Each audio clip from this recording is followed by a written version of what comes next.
Hello and welcome to the fourth session of the HR Summit of OpenUp. Today we will be diving into the topic embracing diversity, equity, inclusion and belonging from the perspective of HR. At OpenUp, we envision a world where mental well-being is recognized as a top priority and is supported in the workplace. We believe in empowering people and organizations to make mental well-being a top priority through shared experiences and lessons learned so that they can make positive and sustainable changes. Our aim of this HR Summit is to inspire you on these topics. My name is Emma White. I'm a psychologist at OpenUp and I'll be your host for today's session.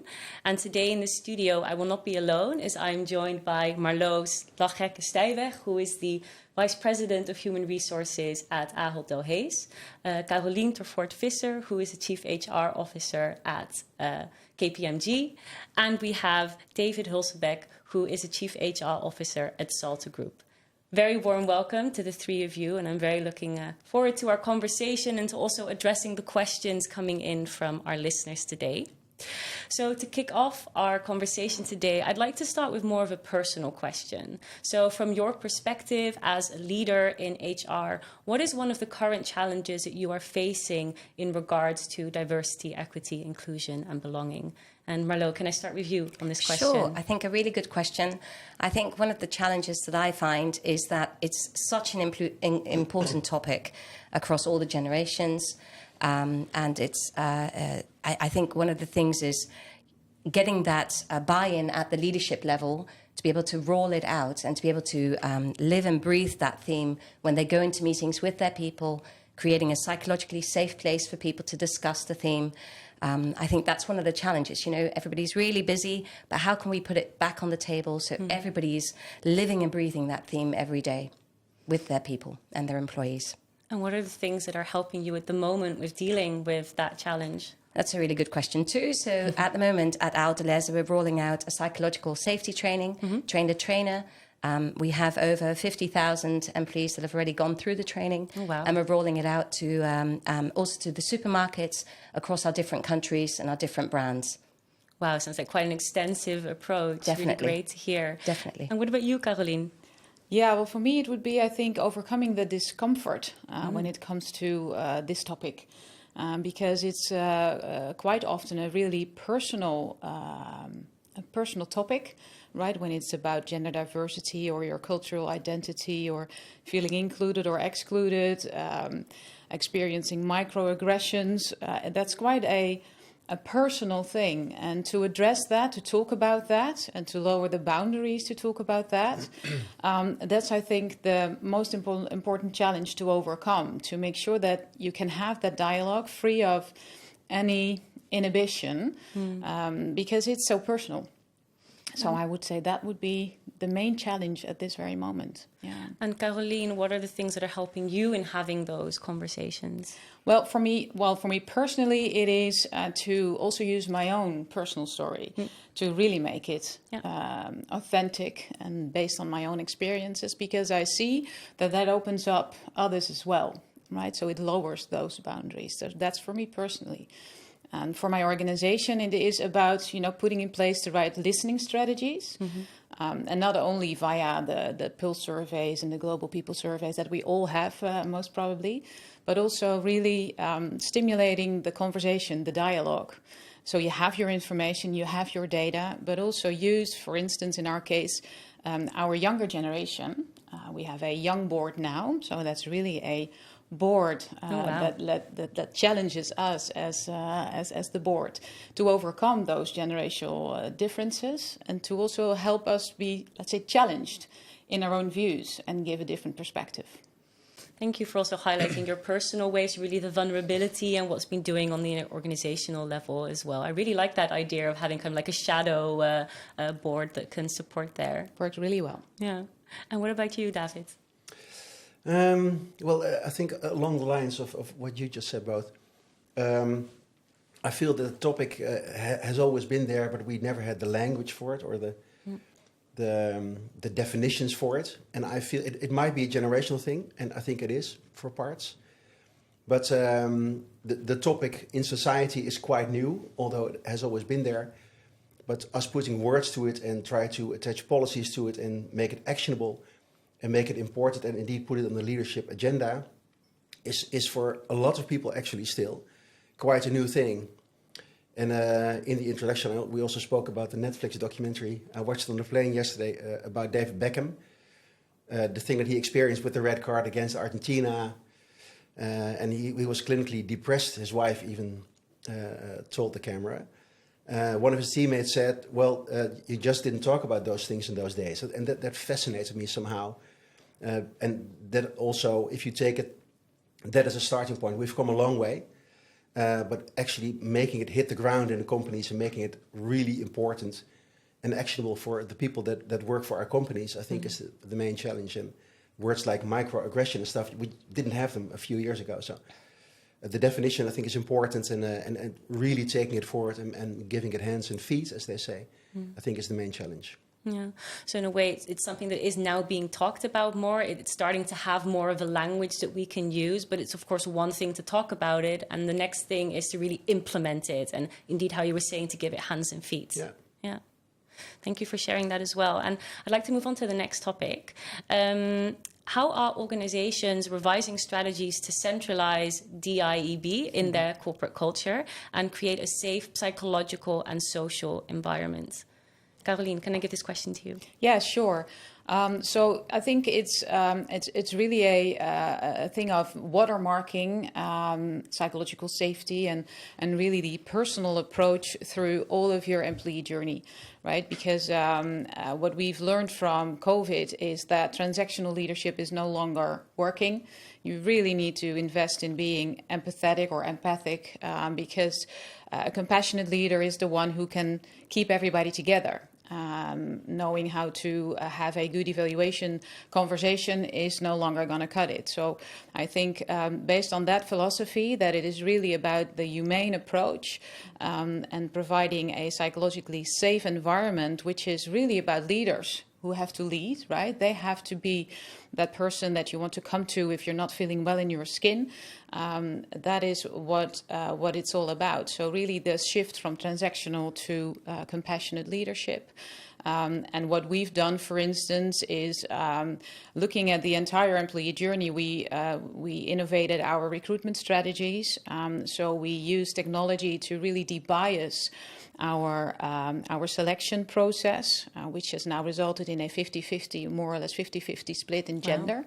Wow. So you have options then to really make a more diverse workforce. We innovated our onboarding journey to also respond to the needs of the new generation, who are all about purpose and values and want to be seen personally. Right, so we have a 100-day onboarding journey. We even got an award for that last year, so I'm super proud of that as well. Congratulations. Yeah, and it's really they work on their personal purpose, right? So they look at what is the purpose of KPMG and how do I link to that personally? So how can I make it work for me and add value? And I'm really, again, I'm very proud of that. And then you've got your leadership programs, you've got your listening strategies. So it's really in all the aspects of what we have to handle in HR, and that we try to, let's say, humanize, personalize the experience. And then, if it's up close and personal, again, lowering the boundaries to have that conversation about you, and it's okay to be you. Trying to make the impact, which we now actually did in Amstelveen, where our headquarters is. There's the Rainbow City that we created together with the Pride Board to also impact society with what we're doing, right? So it's in everything. Really impressive. Sounds really like a 360 approach to this. We try to, yeah. And it's really at the heart of what we stand for, right? Yeah. We have only our people. People are our assets. If you're in professional services, you've all been there in previous jobs, then you know that. So you have to double down on people. Mm-hmm. Otherwise, we won't grow and we won't be successful. And that's also our contribution to society. Yeah. Thank you. And how has this been at Salta Group, David? We still have some work to do, in all honesty. Mm-hmm. Not because it's not important, but because it's had very different levels of maturity in the organization, in pockets of the organization. And I really can't add anything to Caroline's answer here. But on top of that, I think that this is really what HR should be all about, and especially the business partner organization. Because indeed you can focus on onboarding and performance management and employee listening. But how to actually get there and make it that personal, I fully believe that too. That's where the business partners come in, to really sit down with leaders, get it on the table, make it personal, and make sure that the stories are told and that everybody individually comes to the conclusion that this is important for the organization. And I've never seen a topic in my 25 plus years in HR that we can handle this way and that we can make so important as this one. So it's a really interesting challenge in a way for HR professionals to make this really hit the ground. Because I think companies we find now, but in the future also, will not be able to perform if you don't take this seriously. And people cannot leave their differences at the door. They need to be in there with their full personality and backgrounds and luggage. And that's a really tough challenge for an organization. And this is one topic that you cannot stick to policies and tooling. You really have to make it important in one-on-one conversations throughout the day. And I think that's also where I personally, I think, do the most. Of course, we do policy making, etc. But I think to make it that personal, to make it a topic in conversations and to champion that topic in the organization is also where we as HR VPs can really contribute to the topic. Yeah, I can really sense the urgency, but also the motivation on this topic. Yeah. And Marlo, how is that for you? I think very similar to what Caroline said. We've been rolling out loads of initiatives. I think one of the things that we've also noticed is top down and from HR down. There's loads happening. But what about bottom up? And I think one of the beautiful initiatives I've seen in the Zaandam office is a group of people that across different departments, across different levels, came together and said, we feel passionate about well-being. Let's come together. So this group of 20, 30 people came together, and the group's growing, and they call themselves Wellbeing Friends. So it's like our Pride group, but it's the Wellbeing Friends group. And they're touching on themes like menopause, right? How do we talk about menopause?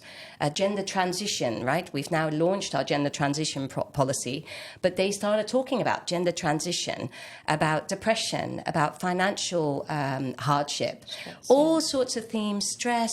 And they came together, and it's this group of volunteers, and now they're rolling out initiatives in our Zaandam building, in our facility, for people to come and join. They've got yoga mornings, they've got think mornings, they share books and themes, and we're now going out with, they're going out with, internal advertisements. So whilst it's really important at a global level that we tackle it from leadership, from our HR department, our HR business partners, I think, play a pivotal role. I also really like that this Wellbeing Friends group is coming from bottom up. And it's starting to make loads of noise, and people are starting to listen and pay attention to it, and they want to be part of this group. And so I think it really started at grassroots. It really came from the employee group. It just really came from that's amazing. A phone conversation, and then a call, and then another call, and then a few more calls. And I don't join anymore because all of us are really busy. And every time I don't join, I think, I should have joined. Because every time I'm on, I'm so inspired by the amount of innovation, the amount of inspiring stories. And what I really like is people are so vulnerable. When we go to those meetings, people are so vulnerable. And they've sort of set an example for me when I go to leadership teams now, because we always start these well-being sessions, well-being friends sessions, how are we feeling today? And, tell us a story of something you knew you did this week or knew you did over the weekend. And then by the time we get up and running and start talking business, everybody's comfortable. We're all on the same level.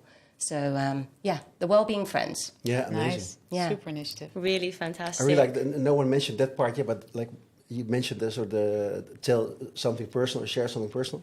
I was in a leadership team once where the managing partner actually started each meeting, every 6 weeks, a leadership team meeting, with a quite silly but interesting question like, what's your first name and why are you called like that? Like 8 o'clock in the morning on a Monday.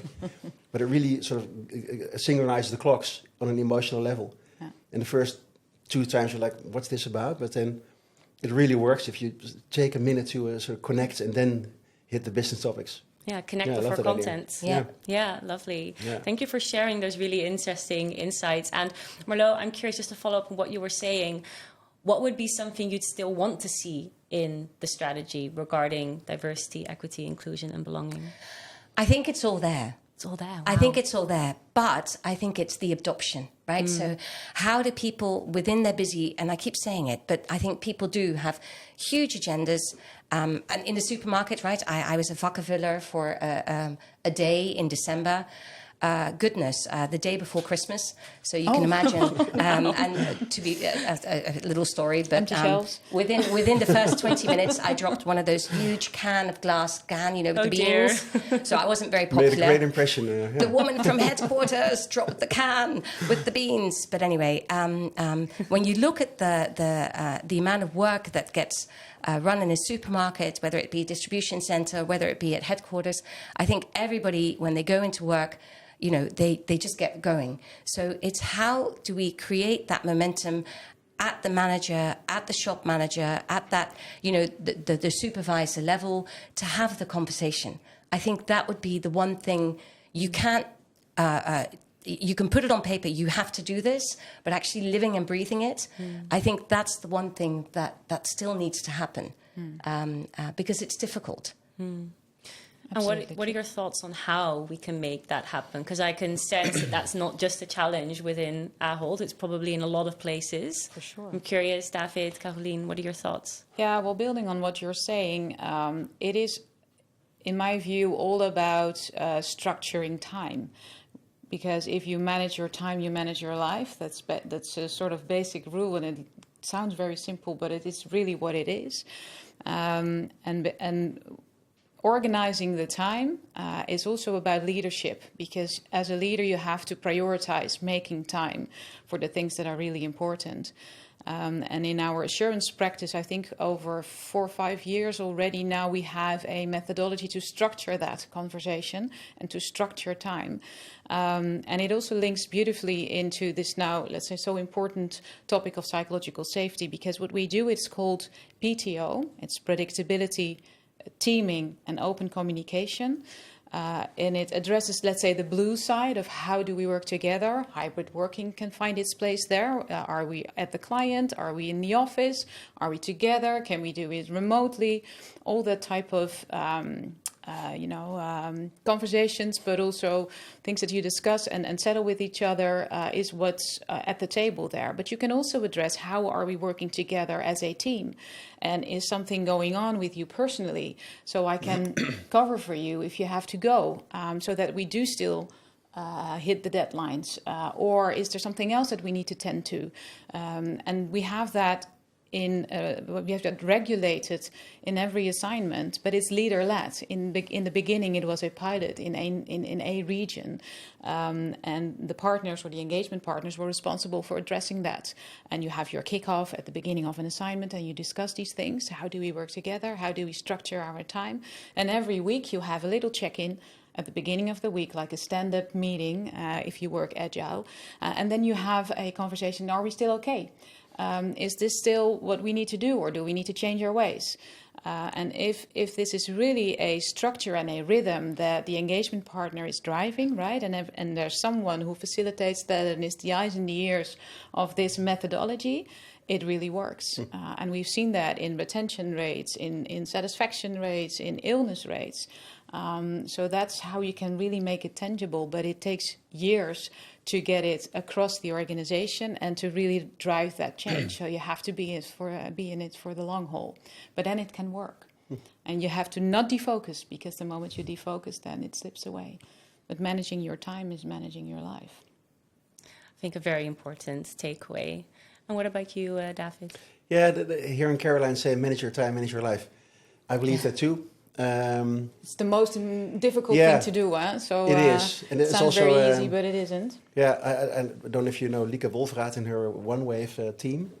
Her slogan is "Manage your energy, not your time," and that's also very true, I think. Yeah. So it's also about just making it important. Exactly. And asking people, "How are you?" And it's a cliche, as grey as can be, but asking someone, "How are you?" Like really. and make that a conversation topic with leaders, with members in your team, is also something we should not forget. Like every business conversation is planned for 1 hour. Often you don't need the time. You can also do it in like half an hour most of the time. But if you're there anyway, why don't you strike up a conversation about how you're feeling and share stories and ask, really listen and ask. And that's also something we'll just have to get used to. Somebody who's not focused, not feeling well, not feeling recognized or seen will also not be productive. So it's also really a business imperative by now. And I think everybody understands that, but that really drills down to the way you behave and the way you structure your conversations. And of course, also how you devote the time to it, but also what the topics are that you address. If you feel that a colleague doesn't look well or is tired, why don't you ask, hey, are you tired? Are you okay? I see you're not having lunch today. What's going on? Just small stuff. Yeah. Make it human. That's a big one. Yeah, make it human. Looking out for each other and making connection a priority. Yeah. I'd like to tap into some of the innovative DIEB policies that I've been hearing shining through a little bit in the conversation. But could you share maybe even more examples of innovative policies with a positive impact on your organization? And out in the open, who wants to take this one? I'm okay to start with the psychological safety because we had a very leader, so that the senior vice presidents came together about a year and a half ago, and that was where the first psychological safety sort of session was held. And what happened is people went back to their teams and actually had that discussion with their teams. So then sort of the ambition came from those teams, can I hear more? And as we roll it out across the organization, you can hear the topic being spoken about across far more layers. So I think it's a start of something that just, if you start small, then it will trickle down. Yeah. So I think that's one of the things that we've implemented, and I can see the noise now. And as I said, we're being quite aggressive in rolling it out across the different brands and the different layers, and to the supermarkets and so forth. But I think just starting, creating a common language. Creating that common language, I think, has been really good. Yeah. And in what way were you then talking about psychological safety? Because you said it's like a conversation that you started having. And what was kind of the core of the conversation? So people had to be vulnerable. People had to be vulnerable, and they had to stand up and sort of say, the things that they felt were important to them. And I could hold it here, but I haven't been trained yet. So no worries, I won't ask. But allowing you to be vulnerable. So whether you're a board member, or whether you're a vice president, or whether you're a manager, or whether you're a vakkenvuller, speaking up and being able to be vulnerable, I think in a group of people and having that psychological safe space where you can do that starts the dialogue. Yeah. Very true. Very powerful, yeah. Yeah, and again, building on your topic, we have created a framework which we linked into the Global People Survey. So we really have a set of questions that addresses 4 stages of psychological safety. So this framework is quite detailed, which allows us to have a conversation really based on a specific lens of psychological safety, because it's such a big topic, right? It's so broad. What is psychologically safe or socially safe? Or and we can break it down in those 4 levels now, which helps the conversation. Is it that you don't feel you can be yourself, right? So you can talk about what you did in the weekend. That's the inclusion safety part. Are you able to voice whatever you want to voice? Can you have a different opinion and bring a different perspective? So really the challenger safety, can you do that? Do you feel you're allowed to? And so we have these 4 stages, and when you can pinpoint where the numbers are, let's say, lower, where people feel less safe to, for instance, speak up or to voice what they did this weekend, you can have a conversation really about that. And it narrows down what you have to talk about, or what's maybe not per se super good already in your community.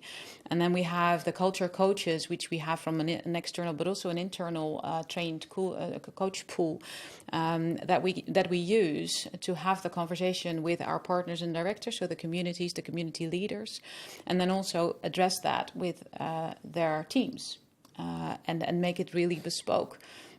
So that helped us also creating that common language, and we have created and just launched a little booklet about what is psychological safety and what is it not, right? So it's not if you feel it's not that you can shy away from giving feedback and honest feedback to each other, for instance, because you might feel not nice because you get an answer that you don't like, right? That's not being psychologically unsafe.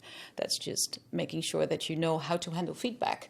And if you struggle with that, we're going to help you with that, right? So it's also about making it really tangible and really clear, so that people have something to talk about. Yesterday I was in a session and they talked about the privilege walk, which is also a nice instrument to just put people in a room and say, so did you experience any microaggressions? And if you did so, please step back. And if you experience whatever, and then you turn around and then in the room you see physically how much people experienced hardship or had to deal with unsafe situations or whatever. And because it's there in the room, it stares you in the face, it's really real. And all the thresholds or inhibitions that people have to talk about it are gone. And that's a beautiful, very powerful instrument to have a conversation about this very sensitive topic. Well, yeah. Cool. It's really giving me goosebumps listening to that. Yeah.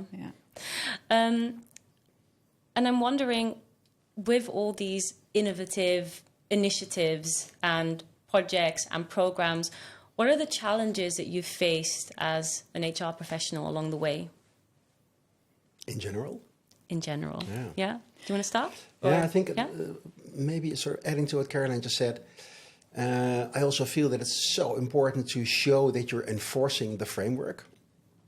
So I love the conversation, by the way, that we have right here. And it's a very important one, and we should have that in all pockets of the organizations we work for and in society. Of course, but also showing that you will act and you will show the organization what you don't accept. So what you will accept is a great conversation, but also what you won't accept is a great conversation. And that really comes down to the enforcement framework of behavior, for instance. And that's a challenge. It always was and it still is. And this context will make it a bit more difficult because... and I don't know quite how to define it, but there's a larger gray area of what you enforce and don't enforce. So we all know the stories of the manager or the executive that shouts, puts unreal pressure on teams, right? All those things. And we know how to handle that one. But how do you handle microaggression? How do you handle unsafety in a team? How do you make the distinction between just overwork, something has to be done, everybody has to stay, you take pizza and you get it done, and the manager that sort of is a slave driver. And I personally find that gray area is still very much open when it comes down to, say, the enforcement context. And there the classical framework of confidential counselors, the complaints, whistleblowing, all that stuff does apply, but how does it apply? Yeah. And I'm not there yet, and I think that this is at least in our HR team at Salta Group, we have that conversation. Like how do you pick up on that? How do you, as HR, play a role in defining it and helping the organization sort of gray out that gray space? And as I said, I'm not there yet, but that's a very interesting journey for the next years, I think. Caroline, what do you have to add on that? Well, for me, it ties back to the beginning, the personal challenge that I address when it comes to discomfort. I think one of the main challenges is to address that. And what we try to do is overcoming that, creating a common language with what we call the IND impact program. So we created a mandatory program in terms of, let's say, enforcing a frame, because we believe that our leaders are the ones who can drive this topic most and best. And I believe you had this morning, you had a conversation on unconscious bias, or you had a speaker on unconscious bias. And the IND impact program is really about that, because we are all biased. We are. Even if you think you're not, you are. We're human, yeah. Yeah, so you are biased. And that training is really meant to put that out in the open. So everybody has to do an assessment, and based on that assessment, the group gets back their photo, and you know in which areas you are biased, and the group as well, which is a beautiful conversation in itself to have. And then they run through the program addressing all kinds of topics about, you know, inclusion, exclusion, what it means to be an outcast and how you feel and how it hinders productivity, as you already addressed. And we created that common language for our leaders, so that they are also able to have a dialogue within their group. So what's happening in our group and how should we address that? Because it's mandatory, every leader is going through this and will have that common language in how to deal with the topic.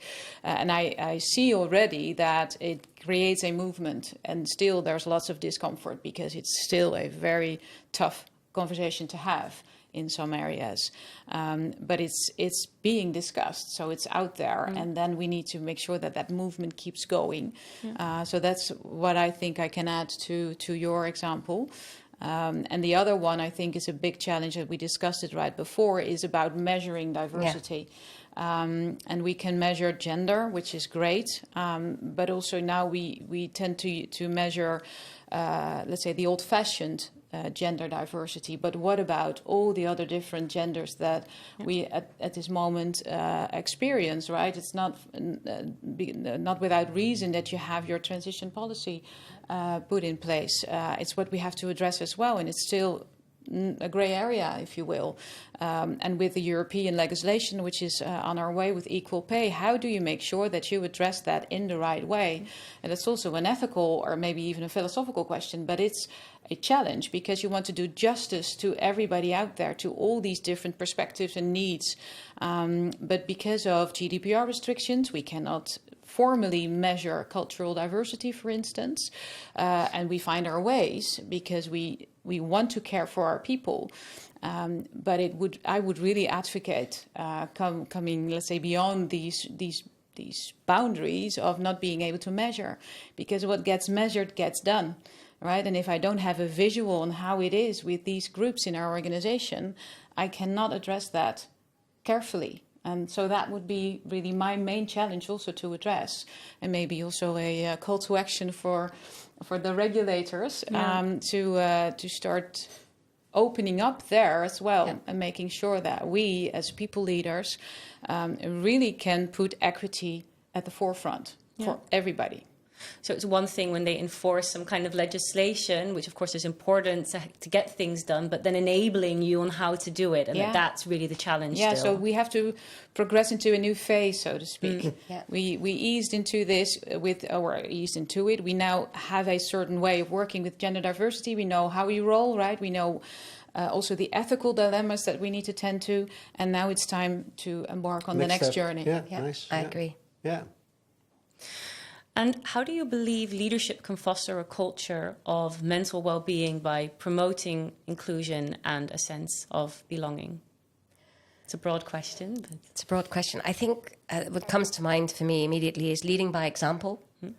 I think, some of the best leaders that I've seen in my career are the ones that celebrate the successes of diversity, right? That go into meetings and talk about it, make it something on the table.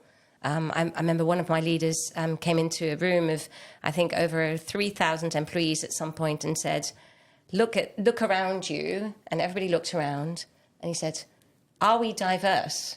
And there was this polling on there and everybody on the app, right? And everybody, had their own. And there was actually quite a large group that said, no, we're not diverse. And he said, who feels safe enough to stand up and tell me what's not diverse enough about this group? And so about 7 people stood up and they told their story. And because it wasn't legislation, because it wasn't, there was no government, there was nothing. It was just a group of employees, 3,000 in a room. And people said, I'm from India and I only see one other person in this room that's from India. I want somebody who has my same culture. I won't go into detail, but it opened a dialogue amongst this huge group by leading by example. One person just getting up on stage, he was the most senior person in the room, and he asked the question. And it created a huge amount of HR action, right? So we did a whole, it wasn't at the company that I work for now, because we have loads of things in place, but it created momentum and it created action. So that's the first thing that came to mind, leading by example. Sounds very brave to ask the question, and of course a very vulnerable, you put yourself in a vulnerable position as well to ask that question. You know, how are people going to respond to that? Yeah, no doubt that this is the answer for me as well. Like lead by example, make it important, put it on the table. Yeah. That's also noblesse oblige. That's what you're there for as a leader, to take the company forward. Also, not only on the bottom line, but also on topics like this. And even with small examples like the check-in at starts of meetings, and but big ones like this as well, is that's the way to go. And that's what you're there for, right? Take the company to the next level. Yeah. Leading by example. Yeah.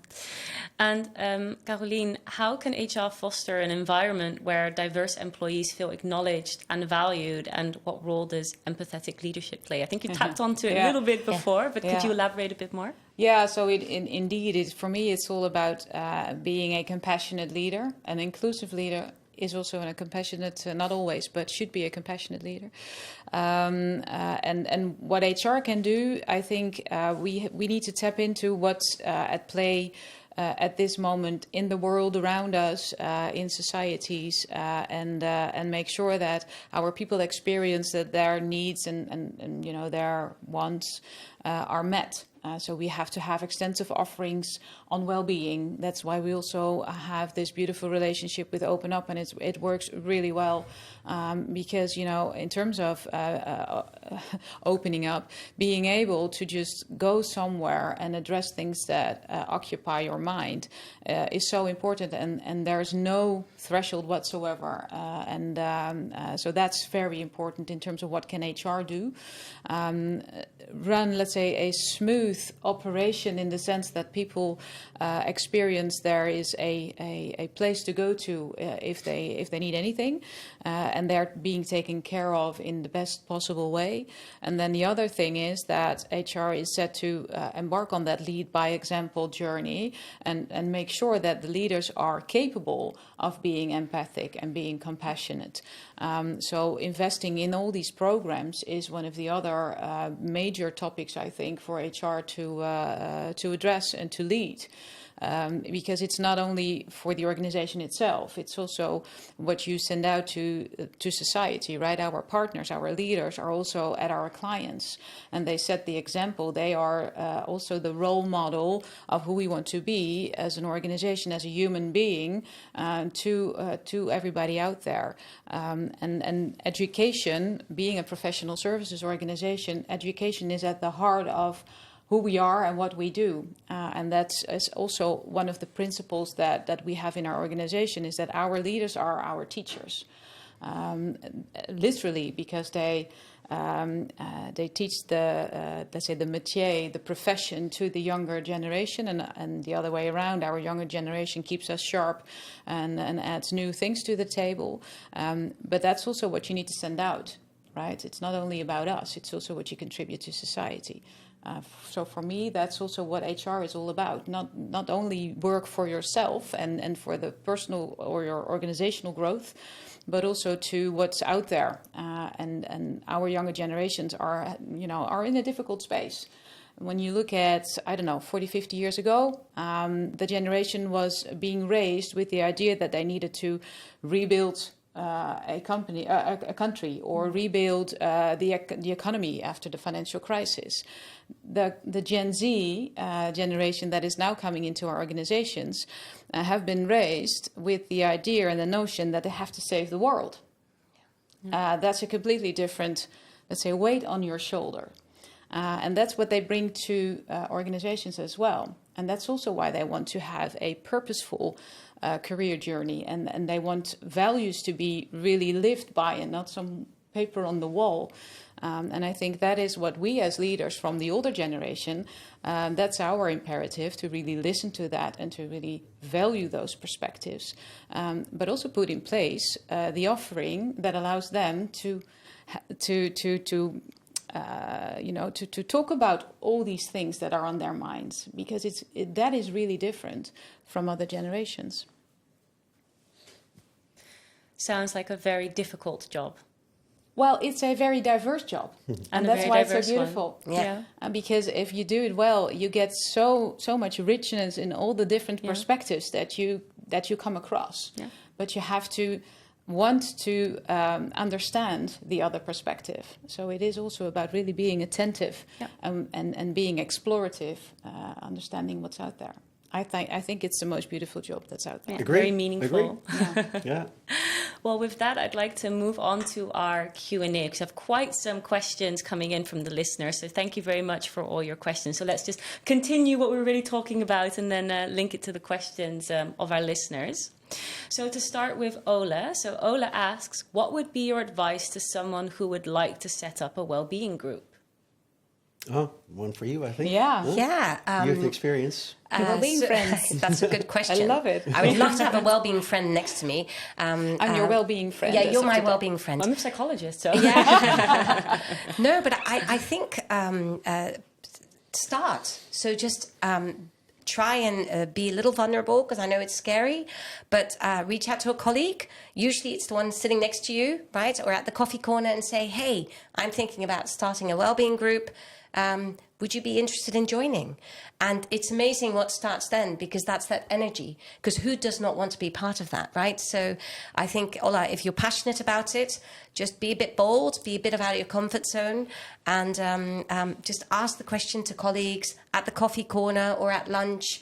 And who knows, within a day you already have 10 people that have the same, that have had the same thought or have been triggered because you've provoked it. So in a positive sense. So that would be my advice. Did you also sponsor it from HR or from an executive level, or you just kept it at bay?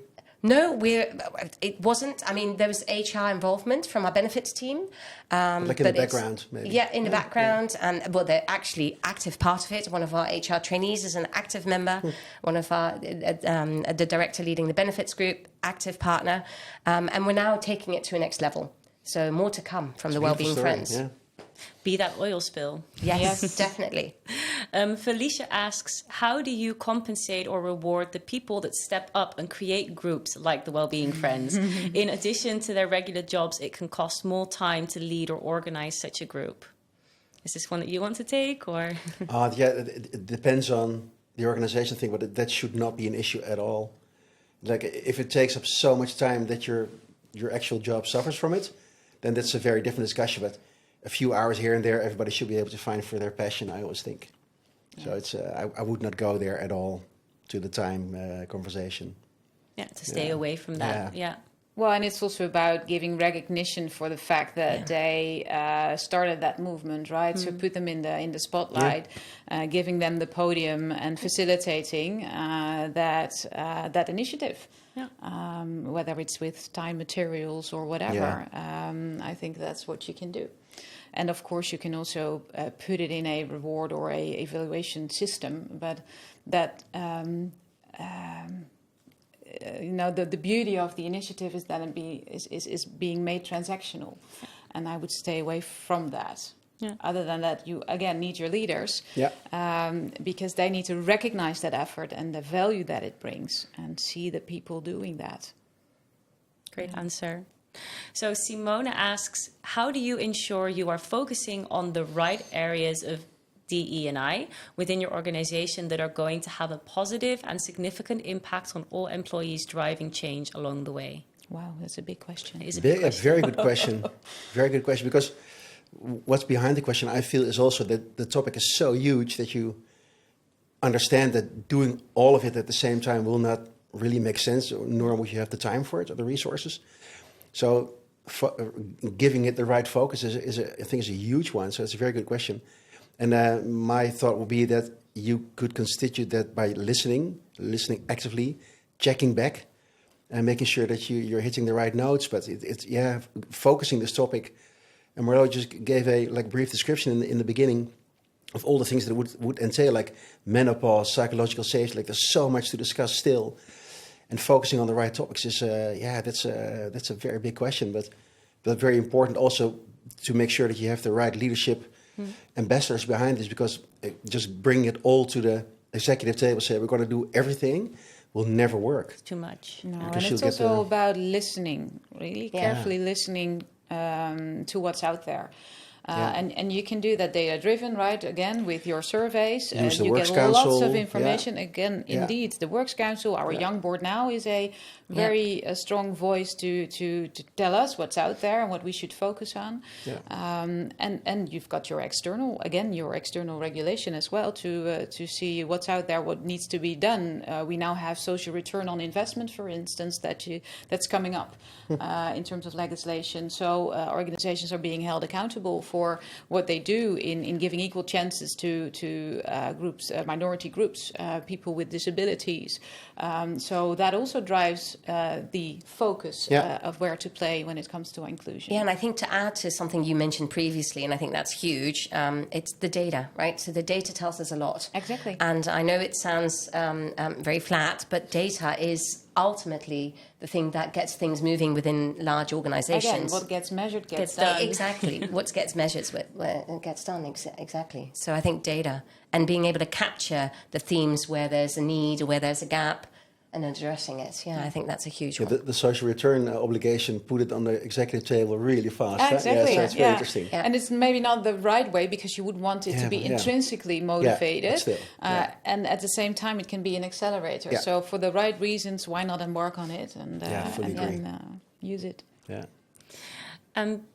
Beata, I hope I'm pronouncing your name correctly, asks, how do you go around the GDPR restrictions of measuring the team's diversity? Could you please share examples? Oh, that's a very, very good question. I would say don't go around it. Yeah.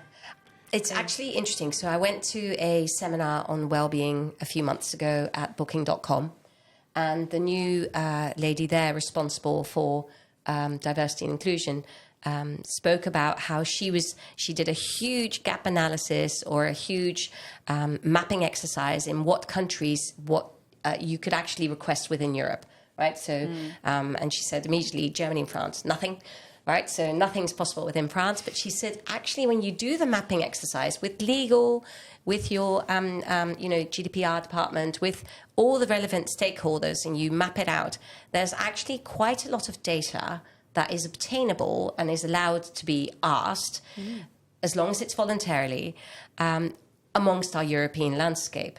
So it's triggered something in us as well. Right, let's look at it country to country level. So I thought that was, it encouraged me that I thought, because immediately I think we're in the mode, Europe, nothing's possible. No, and she actually said, there is, you just need to take the time. She said it took about a year. Oh, wow. But she did it across the 30-plus countries, and they have a map now. So, super nice. Which I thought was really handy feedback, so giving it back. Yeah, nice. I think adding to that, it's also about trying to find alliances, for instance, within a sector. So we have our regulator, right? We have an NBA for the accountants professionals, and there is a covenant now being made where I think 26 different organizations have joined up. And if you create mass, you can influence policies and regulators. So that would be I think, the other angle to see if you can create alliances with other companies and influence the policymakers. And it's a tough road, but it does create movement. Yeah. Well, tangible examples, even though it is challenging. So I think that's a great... It's not there's no easy way out. Otherwise, we would have fixed it already, right? And everybody would be able to measure everything. Yeah, but I think this is already really helpful. So Jennifer from LinkedIn asks, what are the consequences if leaders don't behave or act along the processes of DIEB initiatives? That's a very easy one. I think, the people will walk, not join or walk. Yeah.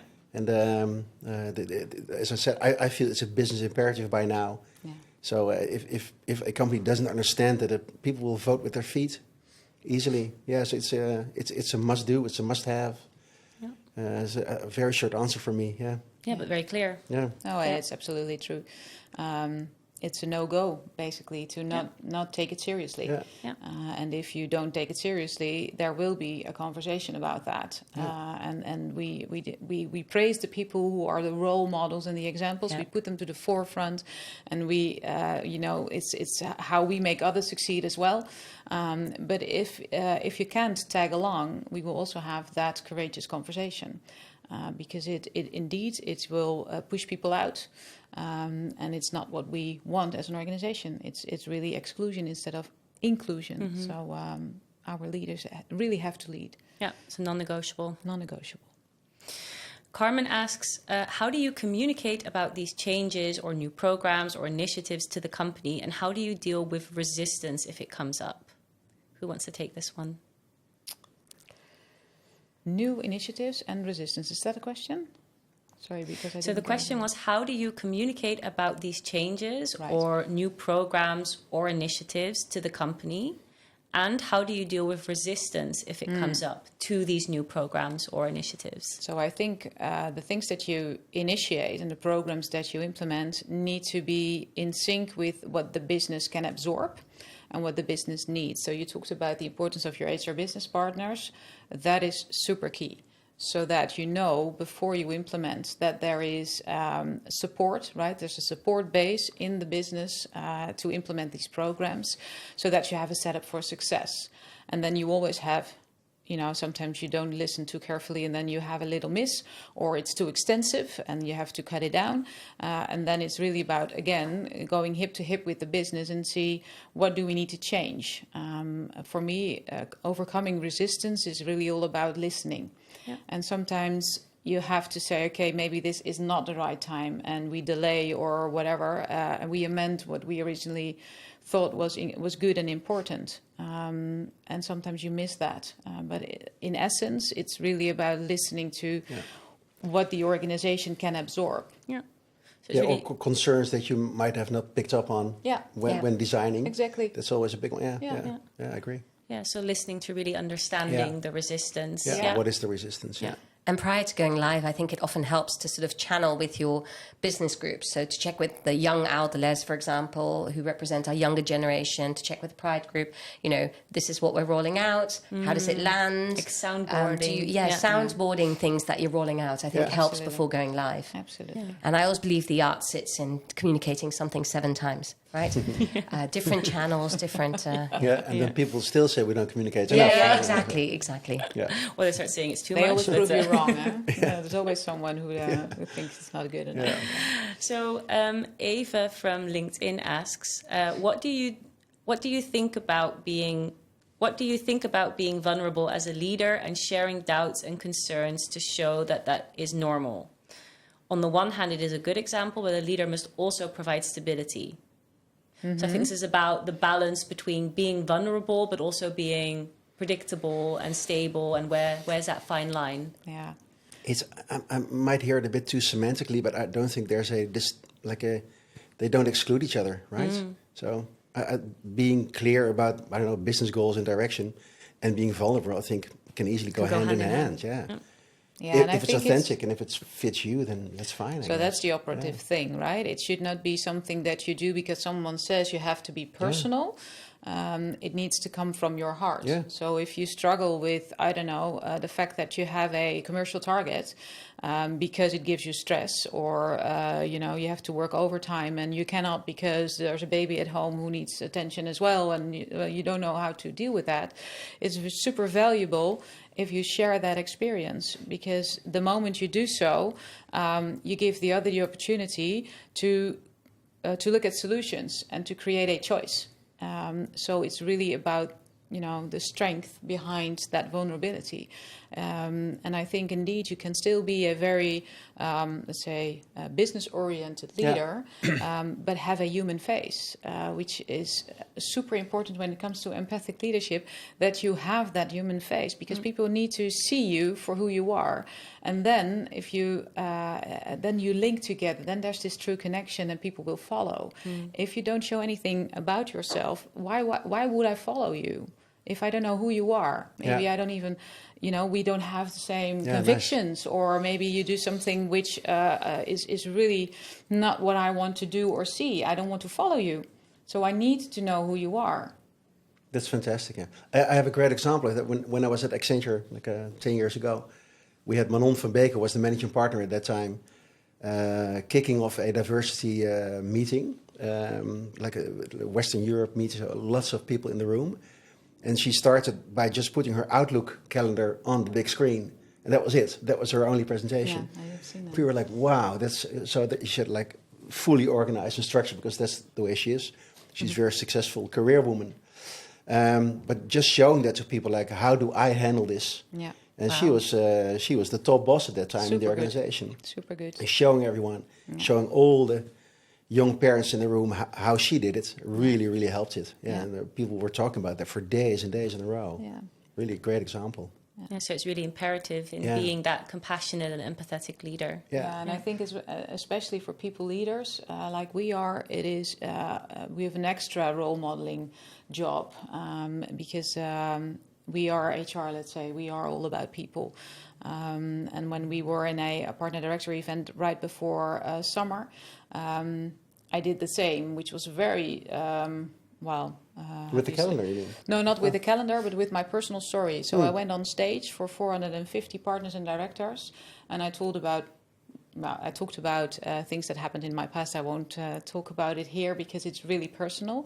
But because I did that, I got loads of reactions of our partners and directors saying, "Oh wow, either it resonates, and thank you for sharing that story. I have the same, or in my family some things are the same, or it helps me to just go out there and ask a question to someone else, or they were just they opened up to me with their personal situation, and it created an opening to really connect and to change things. So for me, it was a beautiful example of if it's true, it's from the heart. You can really change things. Yeah, the power of vulnerability. Yeah, exactly. The power of vulnerability. I like that. Yeah. So this is going to be our last question from Alice. So Alice asks, I'd like to start a career in DIEB, and I've noticed new job titles that focus specifically on DIEB, such as Chief Diversity and Inclusion Officer. Would you say they are inextricable from human resources, or do they differ in any way? Do they require the same type of preparation and experience? Oh, that's a very good question. Yeah, great last question. Great last question. How do I get into this? Yeah. It's interesting. Yeah. I think I'm not going to answer the question now directly, but that's fine. I think one of the things that I have with the topic is it shouldn't be exclusive of HR, right? It should be, and it's rare that you've seen the role sit anywhere else. It will always sit in HR, but it shouldn't have to, right? It shouldn't have to be somebody from an HR that carries the topic. No, and again, we had the other question about the well-being friends and how do you recognize and praise that type of initiative. We've got these diversity task forces, right? We've got a few diversity lenses, and then there's a team of people from the business who drive that topic, who are the Pride Board, for instance. It's not HR.